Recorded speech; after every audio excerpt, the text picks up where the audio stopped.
Good morning. I hope this finds you well wherever you happen to be in the world. Okay, I will I'll try to I'll try to explain some of this best I can. And I know the question you're asking. How does one get from the middle of the ocean where it's really a struggle to keep, to keep one's direction onto dry land is kind of a metaphor I like to use. And I'll see if I can, maybe we can sit in the same place and,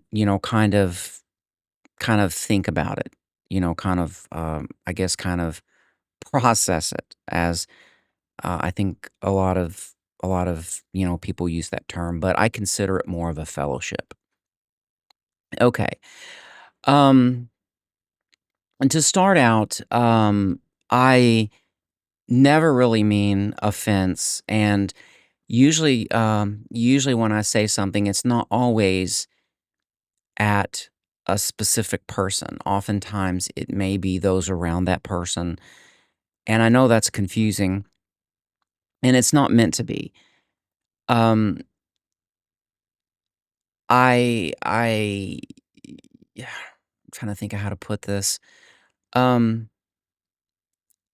it's more of a it's kinda like when you're on vacation, right? You're on vacation and you're looking around and you're like, "Oh, look, there's a tower over there. I wonder." And you could be right in the middle of a tower, right? Let's say you're in London or in Britain, and there's Big Ben, or I think Big Ben's over there.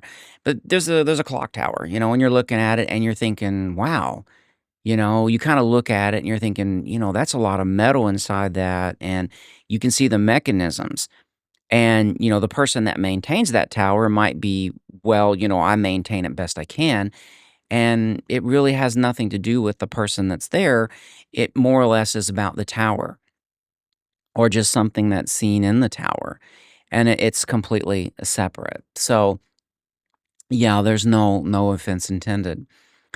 Um, Also, there are times when, let's say as a story, let's just say as a story, there's a writer, and a writer is sitting down thinking about what he might say. Let's say the audience is there but not there, and it's an ever present audience. And you could say that the audience was like a net that the writer cast into the sea. You could say the audience is something that the writer purchased without really even knowing that's what the writer was doing. It just kind of just, I don't know how to explain it. It's just kind of, you read it and you're like, "Oh, okay, that makes sense." And then and to kinda interject this a little bit, that's where the responsibility comes in, because you realize that, like in the past where I was saying like, okay, there are times when I definitely stumbled, and I'm thinking, "Okay, I'm gonna do my own thing no matter what." And it wasn't really because I wanted to avoid God or anything like that. It was because everywhere I went, people were always trying to get me to do what they wanted, what they believed. In other words, they're gonna try to take, let's say, a stone that God gave them, and they're gonna try to build their own house with it. And, I that does not bode well with me. It just I don't I just it doesn't sit well. So, that can't happen, and that has nothing to do with you. You've never done anything like that. Um, but, you know what's funny is I actually forget what I was talking about. I do this a lot, like, my brain is, like, almost everywhere, like, it kinda so anyways, it's kinda like that net, or it's kind of like that, purchasing that field where you find one pearl of great price. But it's more or less something you realize after the fact. It's not something before the fact. It was that, like, that Harry Potter reference.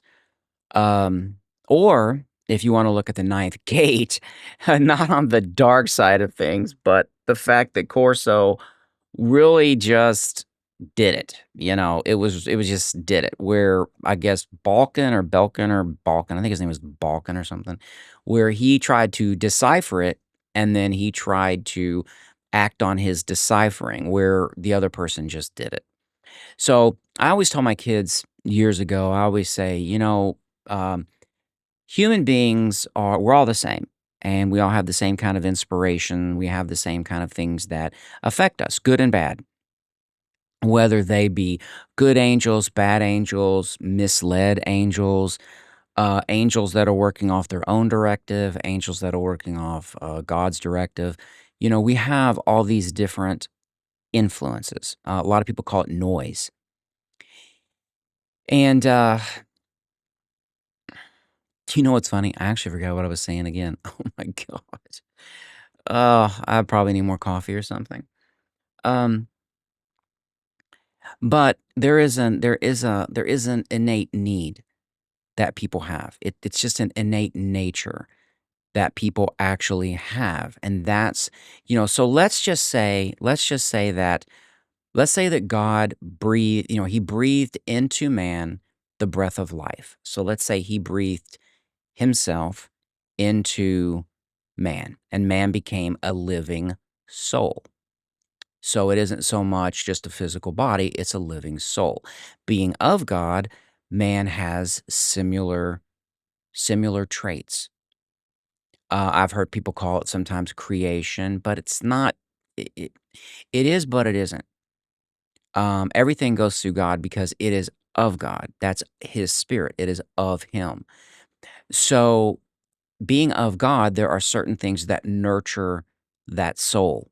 There's certain things that nurture that person's spirit, and that's what they need. Um, so and also, if you go back and you look at the Bible, and I don't know how much you read, but, and learning is a process of, it's kinda like, I always heard people talk about Star Wars, and I wanna go see it, and then they see some hidden meaning they see the inspiration for what they see on the screen, and they begin to understand the inspiration, and then they apply that inspiration to different parts of their life.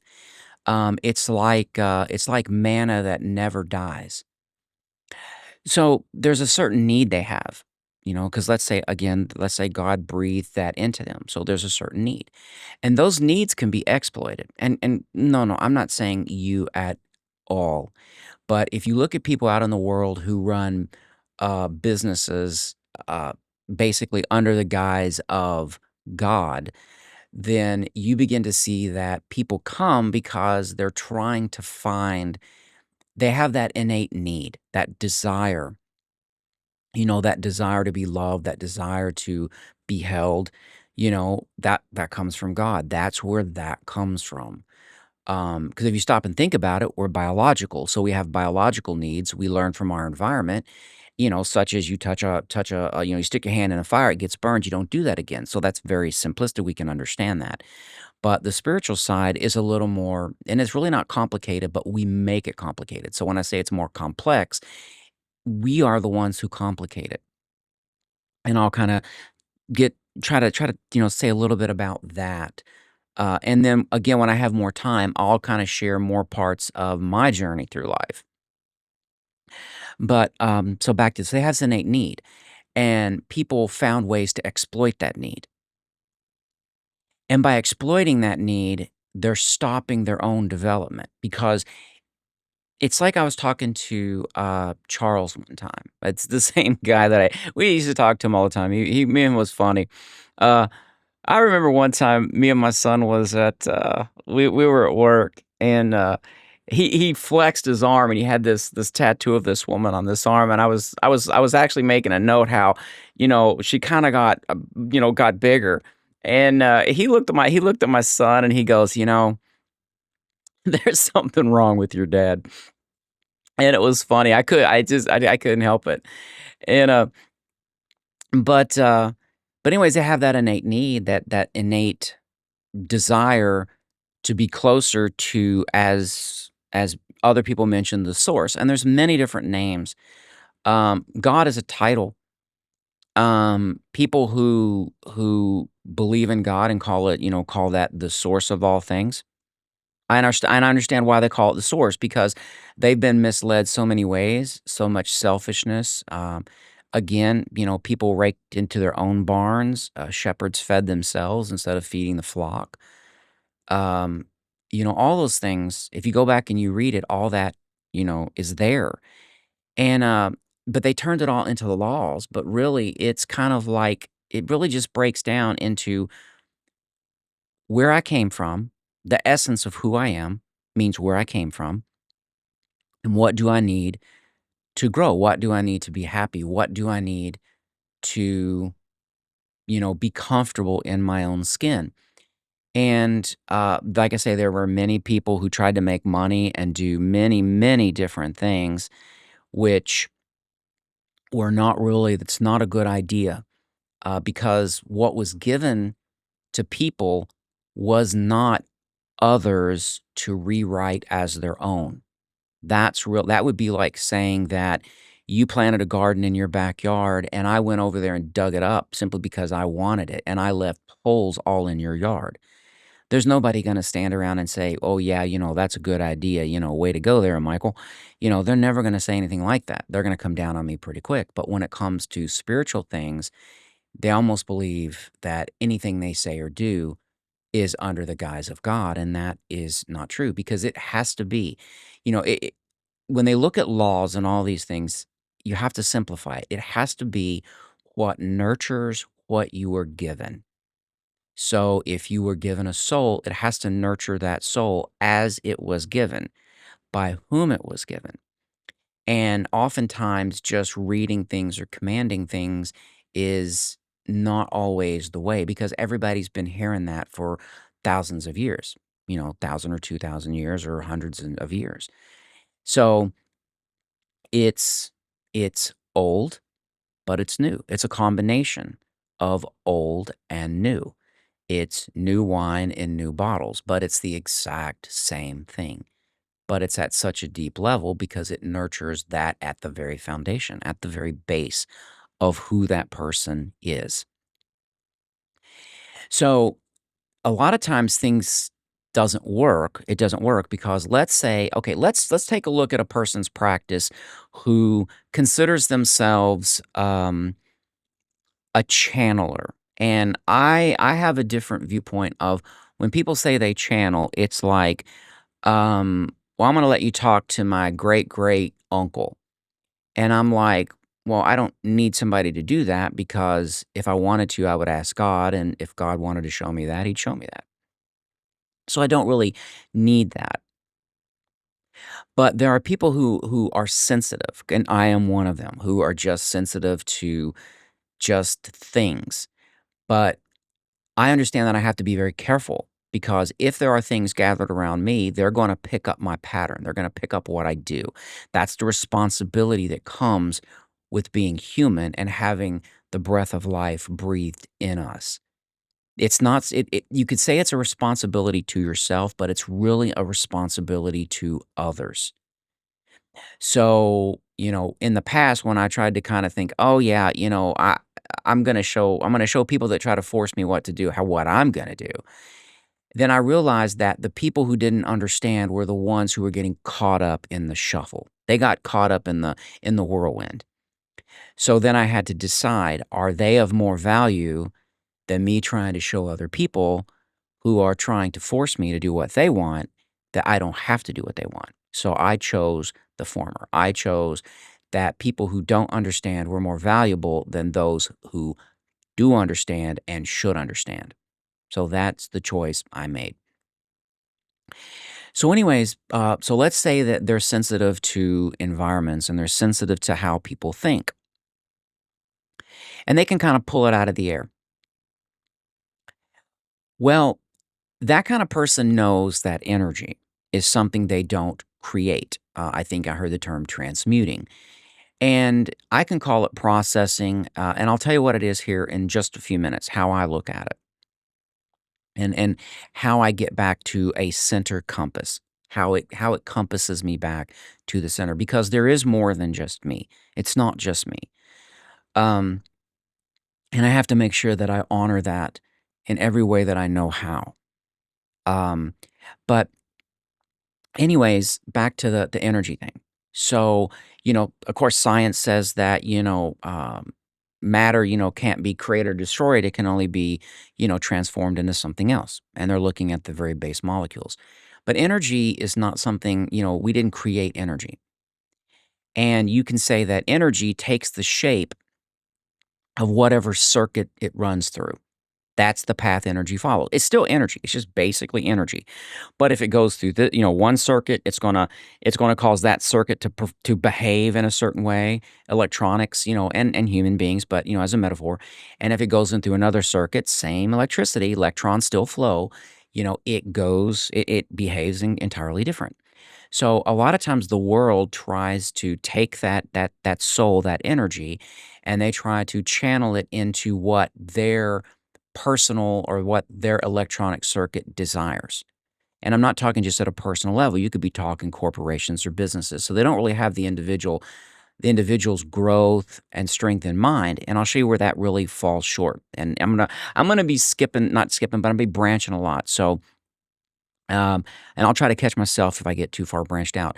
But as an example, let's say that a company comes up and says, "Hey, Mike, we're interested in you. You seem like you're kind of a level-headed person, at least most of the time." But I'm not going to tell them that. But at least you seem like you're a level-headed person. So we want to offer you a job. Okay, cool. So I take the job, and all of a sudden they're like, "But here's what we're going to do. We're going to run you through our circuit board. You're going to power our circuits." Well, you've just locked me in to your way of doing things. Why did you hire me? Because if you're already where you need to be, company wise or whatever, then you didn't need to hire me, right? And I did everything for free. I don't believe in that. I believe that building a house uh, and not asking for payment is more of what God would honor rather than saying, okay, you owe me something. God, no, no, no, no, no. No, nobody owes me nothing.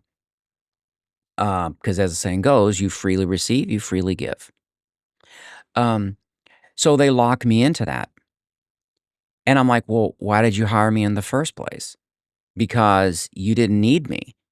But if you saw something in me that you wanted, then you should have allowed me to continue to grow, because that's what you saw in me to begin with. You saw something you didn't have. And now the company wants to box me into itself. And when I was working, just the last job that I had, it started out that way. And it takes a while to get everything cleaned up. It takes a while. Um, and it's not always easy, but you have to remember who you're doing it for. You're not really doing it for yourself. And another example of that is if I never walked in that building, I would have stayed the same. But when you walk in the building, you now have larger, more responsibility gets taken on. So you're going to kind of short circuit. It's like a battery gets drained, right? It might be the instance where Jesus actually said, "Who touched me?" I felt the virtue, and somebody said, "Well, I did, because I thought if I could touch you." And remember what he said? He goes, "Your faith made you whole. Your faith made you whole." So, those things can be difficult, but back to the kinda like the soul thing or the spirit thing. So, there's a certain thing that a soul needs, and it's not Carl Jung, because those are observations of particular types of souls that he can categorize. And you can observe something and you can try and give a reason behind it, but it existed before Carl Jung. It will exist long after Carl Jung. He just kind of classified it, and it's true of anything. So there's a certain thing the soul needs. And what happens is we layer on all these, we try to let mankind, who didn't create their own soul, create the energy, create the fabric of the universe, which science cannot explain, and you don't really need to explain it to enjoy it. And I'll give you a quick example of that to branch off.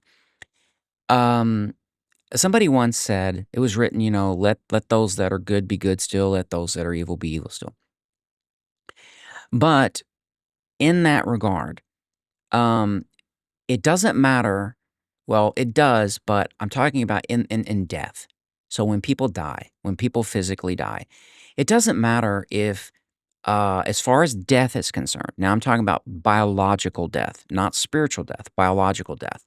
If you're a good person, you're still going to physically die. If you're a bad person, you're still going to physically die. If you love God, you're still going to physically die. If you despise God, you're still going to physically die. If you're a Christian, you're still going to physically die. If you're an atheist, you're still going to physically die. There is no anger. There's no psychology. There's nothing that's going to stop that from happening. That is how we are designed. We are built that way. And if you think about it, when you eat food, all the minerals that you eat, everything that goes into your body comes from the earth. It comes from the earth. If you go back to the beginning, if you want to go back and look at, let's say, way years ago, you're talking all the different epochs, the different eras, all the way back to, let's say, the Hadean, where, it was nothing but just hot rock. If you go all the way back to that, the minerals that were in the earth were broken down by biological components, let's say bacteria. And then that creates an environment that can sustain. And I always tell people it's almost like terraforming. It's almost like watching terraforming in process. It just takes a long time. But outside of that, outside of the science, because I do love science, but outside of that, the minerals that were in the earth were actually used by biological components to create your body. Well, not to create, but to help your body grow. And when you die, all of that goes back to the earth. That's that, from dust thou art made, from dust thou shalt return.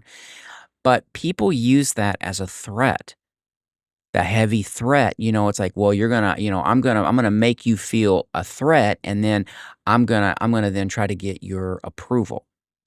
And that, in a way, justifies the person doing it. It gives them almost self-righteousness. But the reality is that we came from the earth. Everything, every living thing has to take minerals from the earth, and it's utilized by the biological structures to add to itself. So they physically grow, they physically mature. And then when that thing dies, it goes back to the minerals that it came from. So, from dust thou art created, dust thou art returned. So it's fairly simple. Um, so that's why psychology and all the books don't really explain it, because, as I think you mentioned one time, it's the surface of the water. It's like the very surface of the water. But you can stay at the surface, but the minute you stop swimming, you are going to sink. You're going to sink. And it's dark down there, and what's below the water, because you can only see where there's light, but what's in the darkness? And I think that's what people fear the most, is what is in the darkness. Um, and I think when I have more time to kind of think about that, to make sure I say the right thing, I'll kind of maybe talk about that some more. I'll just have to wait and see, if I can understand what it is I'm trying to explain, because I don't want to say something that is not true. But I can say this, that in the darkness, there is a light. And it's like in the void, there is a city, there is a light. It is not dark there. So I don't know if somebody might say, well, we're going to cast this into outer darkness, and then that's where God said, that's where I'm going to be. Or in the beginning, there was the void, and the earth was formless or something, you know. So I don't, you could talk about that at a spiritual level, or you could talk about that at a physical level. Most time they look at it at a physical. But if a spirit is a spirit of prophecy, then the word is a prophetic word, not just a physical word. So if you look at the physical part, then the spiritual is not going to make sense. If you look at the spiritual part, the physical is not going to make sense. And I'll kind of take a branch off of this. Think of Israel. They are, and they were God's chosen people. Um, And if you look in the Bible, it'll literally say, "And however God meant it, or to whomever he meant it." He goes, "Of all the families of the earth, only you have I known." Now, be it a family unit, a country, or let's say Israel, which was the spirit of the man who went out, and that's what formed the nation. It gave them the faith in their forefathers to actually form the nation. Why in the world would you turn around and believe in the power of a military, believe in the power of a missile, believe in the power of a golem? Like if God was there with you and you saw those things, why would you go the route of a Pharisee? Why would you go the route? Why would you go that route? Because if God was living, why would you make him dead? Why would you make like the spirit of God a dead thing and then only found in the words that's spoken by someone else? That doesn't make a lot of sense. I couldn't see doing that. Because it's kind of like once you see something that is a reality, then why would you pretend that reality doesn't exist? It would be better to say, I cannot cope with this, to be stripped down to the core basic of who you are. I cannot cope with this, but I'm not going to run.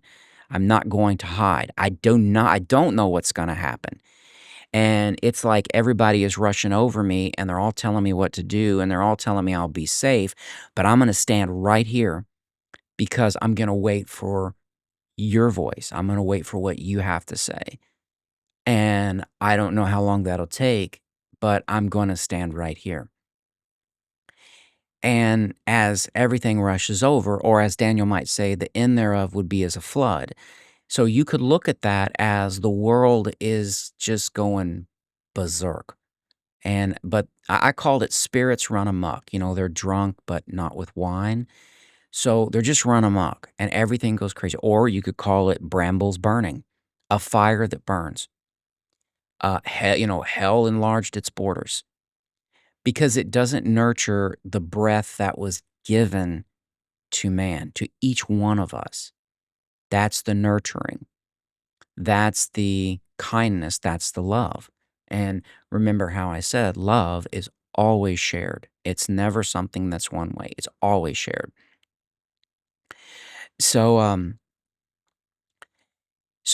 books and all those things are not going to, because deep down inside, a person knows that, wow, there's energy. Books, they're just trying to tell me how to manipulate it. They're trying to tell me how to understand it. And that's why it doesn't settle because it just adds a boat on top of a river, on top of the ocean. I mean, you're no longer swimming, but you're in a boat. You're still in the middle of the water and you have no idea which way land is. And it's still a very deep depth and it's dark and you don't know what's beneath you. The way I might describe that is, let's say there's two areas and someone says to the other, hold on, just hang on, just hold on to me. And all of a sudden, everything beneath that person disappears. It's just if they stop and look, it's just a void. It's complete darkness. And they say, just just hang on. We're almost there. Just hang on. And they get carried to another place and then their feet touch ground again. And they're like, wow, this is really cool. This is nice. So I guess there is kind of a gap between that.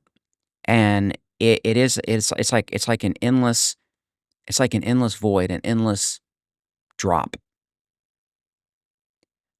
Is kind of like the best way I can describe it. But back to the books. So that's why it deep down in a person's core, it doesn't really settle. They're not happy. I think I mentioned one time I'd posted somewhere where I'd seen somebody was, talking about something or maybe depressed a little bit. And, I said, well, it happens when our soul outgrows our ability to understand it. Since Carl Jung didn't create a soul, he can't help me nurture it. He can explain it to make it, okay, that makes sense, but that doesn't help me nurture it. So you have to find out what nurtures what was given, back to the very beginning, back to who you are before everything gets layered on top of it. So, and what I wanna do is I wanna cut this one a little bit short too, because it's like 30 minutes, and, oh god, trying to listen to me talk for 30 minutes, is I can't even I can't even imagine that. But I'll also talk about a place that's very quiet, and it is very quiet. It is so peaceful, and it's so quiet. There's no noise, there's no doubt, there's no hate. I mean, I'm still a human being, so, I will occasionally, yeah, I'll think, "Why?" Like, just the other day, I was talking to sat down and talked to my mom, and I'm like, "I don't understand this," and it had nothing to do with you or anything you've done, um, because love provides a space for people to grow. It understands. It understands the heart, not what, don't if you remember, it literally said, you know, "Don't judge by hearing of the ear or seeing of the eyes, but judge righteously." So you have to judge. It means you have to listen very carefully what somebody's saying. You gotta look at the layers beneath what they're saying. Because somebody can say, Mike, I really just I hate God. And it doesn't offend me. And I'd be like, okay, here, walk with me. Just walk with me. And you realize that when you get down to the core, it was something that was done to them where somebody said, I I am God. Somebody would say that they themselves are God's servant, and yet they treat people very poorly. So then they're like, well, if that's God, that's not who I am. Get back to the core of who they are. It doesn't jive with what the very, the very, the very breath of life they were given. So then all that must be wrong. Uh, okay, so let me try to do like a really, really quick thing here because I don't want to take up too much more time. Because believe me, I could talk forever. And, I'll make more of these, I just have to figure out how to do them, because the software I use doesn't really allow me to sometimes it lets me record, sometimes it doesn't, so I I did this a different way. I'm like, "You know what? I there's a bunch of technology I can use, so I'm doing this." But the way that what I do is I don't look at the Bible as a book of law. I weigh everything against it. So, for example, let's say that I'm listening to somebody talk and they're like, wow, Mike, you can draw really good. Yeah, my dad was an artist. I kind of looked at the image of that when I was younger and I kind of mimicked it. My biological dad. And or my creativity might come from God. I like the fact that God can create things, and I like beauty. I like to see that beauty, and I know what it means. When it says, "And He saw it's good." You know, because people say, "Oh, he means like good or bad or indifferent." No, it's a feeling that it's a good work. It's a good thing to do. That creating it was a good thing to do. It was good. Um, so I weigh against that, including myself. And I don't mean like, let's say what a person specifically says. Like, let's say you look at an apostle says you shouldn't do this, although those things are important. What I do is I say, where my behavior, where can it be described? And then I look in the Bible, "Oh, you know what? I bet you it's here." Okay, now that makes sense. So I learn from others, and I learn from the mistakes of others. As an example, if you look at Egypt or even Babylon, I believe God told the Pharaoh that, you know, "I put you there. I'm the one who put you by the Nile. I did that." And, I think with Babylon, I think it was, I have to go back and read it because I don't wanna, like, really mix up a lot of different things or try to put too much information in too short of a span, but where he said, "Much traffic, through much traffic," and if you think about that, if you have a person that has a lot of traffic going through them, pride, ego, all of that, and they get carried away by the winds of life, by the voices of others, by the beliefs of others. It's very easy to get carried away. And you begin to compromise things you believe to make sure that you reach the masses. But it isn't reaching the masses, it's the masses coming to you. That's really what God does. It's not reaching them, it's them coming to him. That's why he would say, multitudes upon multitudes in the valley of decision. But I weigh things back against the Bible, and that's what I did when I was at work. I would literally say, oh, somebody would describe something, and I'd be like, oh, are you talking about, not in the Bible, but like something in the world or something that affects them or where they had a problem? And I go, oh, you mean this? And they'd never seen, like, wow. So I was showing them that the Bible literally describes the very condition that the thing you feel or the very thing you doubt. And they, I guess it's something they hadn't seen before because they're trying to fight fire with fire, and like I was saying, if you fight fire with fire, there's nothing green left. Everything's burnt up. So that's kind of like how I do that. So and that's where I usually get those answers from. So when I was talking about like worshiping of angels, I was really talking about those people, a large group of people that literally always talk about, they give angels so many different names. Or they'll say, pray to this person or pray to that person, but you never really hear them say Jesus. You never really hear them say God. It's always something of their own. That is what I was referring to. Not never. I was not referring to you. Never, never that. That was not what I was doing. And forgive me if that is how I came off, because that was not how that was intended. All right, so next time I get more time, because I've got to go, I got to go on Google and I got to dig up a picture that for some reason Google won't say, yeah, this was put up by this author and it's copyrighted. So, oh my God, but I guess that helps in a way, but you know, um, if I wanted to build a sewing machine, I wouldn't need it to be copyrighted. I would probably just kind of see how they did it, learn more about it, figure it out, and make one myself. But that's too much for me. That's too complicated. I'm definitely not a physical engineer. I can kind of understand a little bit of that, but no, that's too much for me to learn. All right. Well, I'm gonna cut this loose, and I hope every day finds you well. And I'll try to kind of watch things and try to do it this way. I do have a Discord, and I do use it to talk to people. Oftentimes, if I try to help somebody, like I used to help with people modding games, and I know one person asked me one time, "Hey, can you help me?" Absolutely. Here's my Discord. We'll sit and we'll figure it out. And that's kinda like I do have that, so, I don't know if I could link that. I don't know if that's normal for YouTube. I'm not a YouTuber, um, but I'll see what I can do, alright?